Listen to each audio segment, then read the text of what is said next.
Good morning, everybody. Hope you're doing good. I'm actually today going to Grand Rapids to check on the truck, see where everything is at, and what's left, how long it's going to take, and that sort of thing. So the estimated finish date did get pushed back a little bit, and that was mostly because of me. So both tanks were leaking on the truck, and they were black. So in the repair shop, or the shop that I'm having the engine rebuild at, the auto frame overhaul done at, it's called STS Service Center in Grand Rapids, and they have somebody close by that fixes those tanks. And typically, for you guys that are not in the business, whether it be yet or whatever, a lot of the fuel tanks start leaking at the straps. Just over the years, you get salt and all kinds of gunk that gets in there, so it starts corroding the aluminum. For you that don't know what that is, corroding is pretty much the equivalent of rust on steel. So the rust, on steel, and then there's corrosion on aluminum.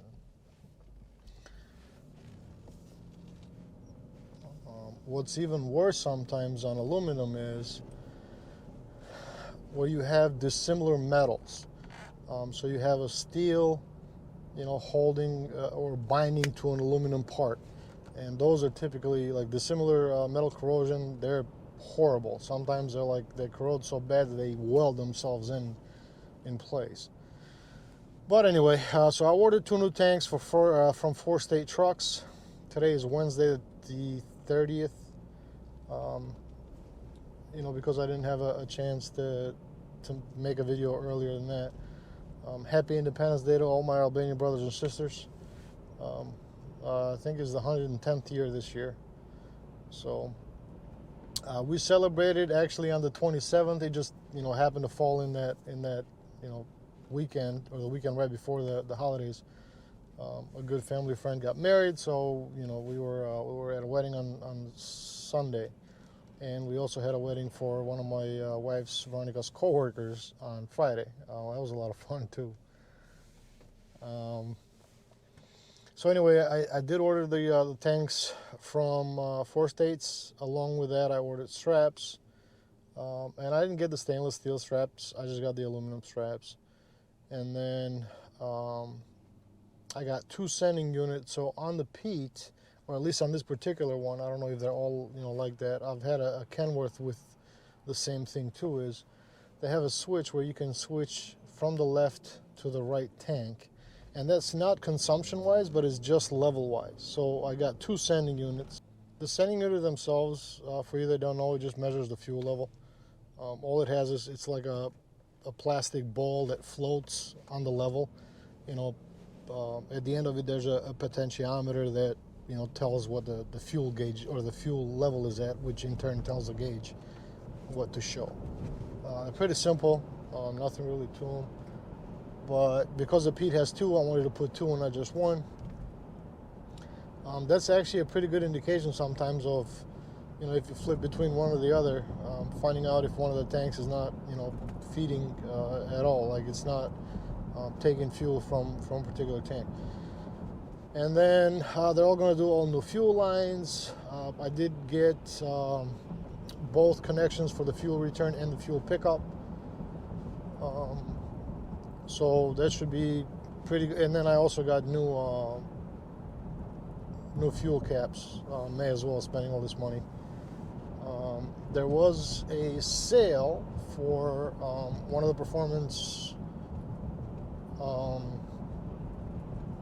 manifold, exhaust manifold, which a follower on Instagram sent to me. And if you're watching this, thank you very much. 4 States was actually having like a 50% off. It was like $1,800. I was selling it for like 9 something or 8 something. I can't really remember. Couldn't pass that up. It's a great deal, so I ordered one of those as well. So as soon as the tanks and all that get there, which I believe it's the delivery date is today, they'll be able to put that on with with the engine and stuff. The turbo I left alone because it had been replaced. It's fairly new. along with the intercooler or heat exchanger, whatever term you guys use. They're all brand new. So what I'm guessing is there was a little bit of oil in the exhaust when I bought the truck. So what I'm guessing is there was a catastrophic failure of the turbo, and they replaced everything. So it had new manifold, but it just had the stock manifold, and new turbo. It looked like the whole bolts and stuff, the hardware was all replaced, along with the intercooler, the hoses, and that sort of stuff. So the turbo I left alone. No sense of spending a lot of money if he doesn't need it right away. I will at some point, change it back to, or not back to, but what I always done is either a bully dog or a PDI turbo. Like on the Kenworth, the last one I did the PDI. Before I do that though, I actually want to consult with the shop that's doing the overhaul, because I don't want to lose a warranty. So if he says that he'll, still abide by the warranty as long as I don't tune the engine, then I'll do it. If not, I'll wait till the warranty runs out. So spending all this money, last thing I want to do is jeopardize any warranty whatsoever. So, and that could be in case I sell the truck after I'm all said and done with it, and then move on to the next one, whatever. But typically I don't really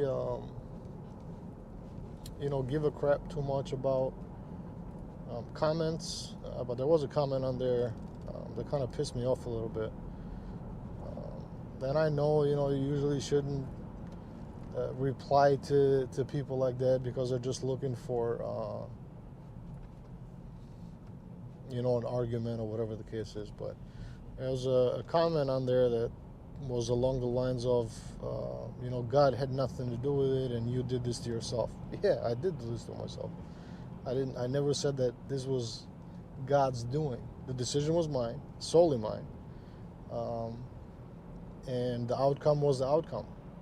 What I said was, maybe this was God's way of saying, hey, you don't need the shop just yet, and keeping me from, getting ahead of myself and fucking myself up in the long run.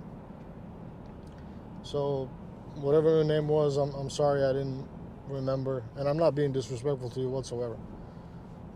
But I just want to set the record straight. So I'm typically a person that if something goes good, bad, indifferent, whatever, the first thing I look at is myself. And then I analyze everything else. So I'm not passing blame to anybody else or not. As far as the decision is, it was mine.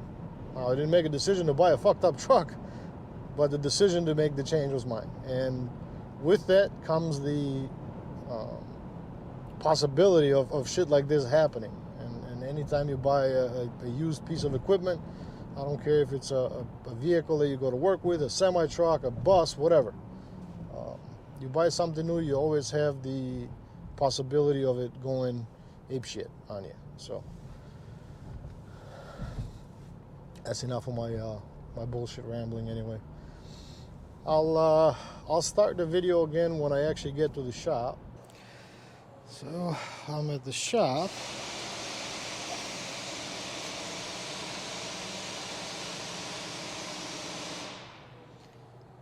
And some of those cam lobes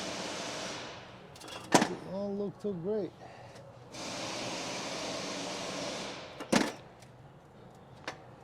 Including the injector rockers. The rollers are all shit.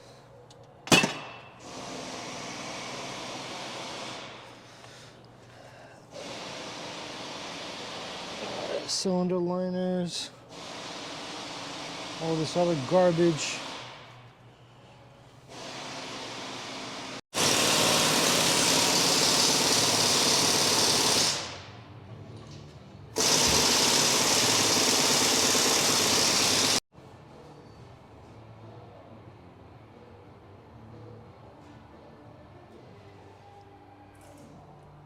torque sequence.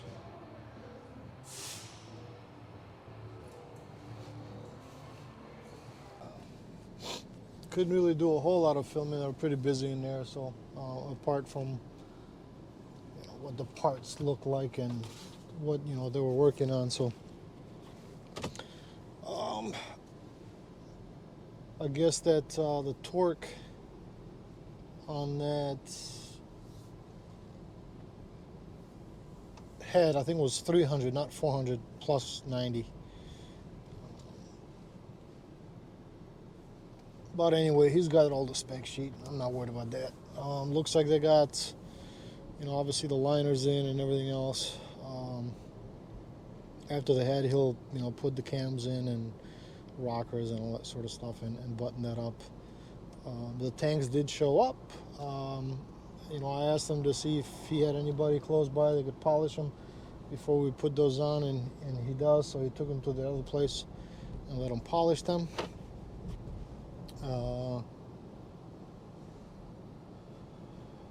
But we'll see what she wrote as far as final pricing, and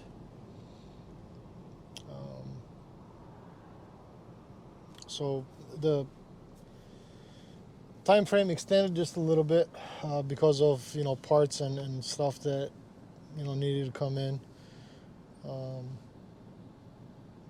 which is not great, but I mean it is what it is. It'll be sometimes next week, he said. So hopefully it doesn't extend, but thankfully from what they said, block looks good, head looked good, and they were able to shave just a couple of thousands off the block to make it nice and flat where the block meets the head. And I believe they trued both of them. A lot of life on both. He said, even after whatever, this overhaul goes, you could overhaul it another time and machine it another time, and it's got plenty left. So that's good news, and hopefully it goes that way. But we'll see what she wrote with the final bill and all that stuff. Obviously, excited to put her back to work. The transmission, they're gonna give a good wash, and actually he's gonna move it onto the last bay. He's got a wash bay there. I told him to just, he'll take the truck without the engine and just, with a high-low, and they pick it up from the back and just wheel it in there. Since the engine is out, they're gonna power wash it real good because there was all kinds of oil and shit on it. Now I gotta go back to Grand Rapids and drop off the car. So this is actually one of the owner's cars, Louis. I was stuck with the International, the Blue International again, and that thing, it's not the rattling, but it squeaks so much, and just like that nasty squeak, almost like fingernails on glass.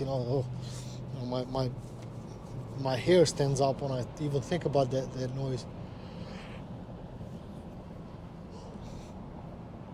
Because the Volvo I drove initially and was broke down was in the shop, which this should be done today. So came back from Chicago yesterday, parked the truck in Lansing, and then the regular driver took that, and then we're going to pick up the Volvo I think a little bit later on, and I'll hook to my trailer and go back to Detroit. Alright guys, well, that's it for this one. I actually just got back to the yard here, so I'll let my car warm up a little bit and then get on home, spend some time with the baby, wake up tomorrow early and head out on the run. I honestly want to say thank you from the bottom of my heart to all of you guys with the positive words and words of encouragement. I really do appreciate it. Thank you so much. If any of you are new to the channel, please consider subscribing, hit the notification bell, and again, thank you so much, you guys. Hope you guys are all doing well. Wish you the best, and we'll see you on the next one.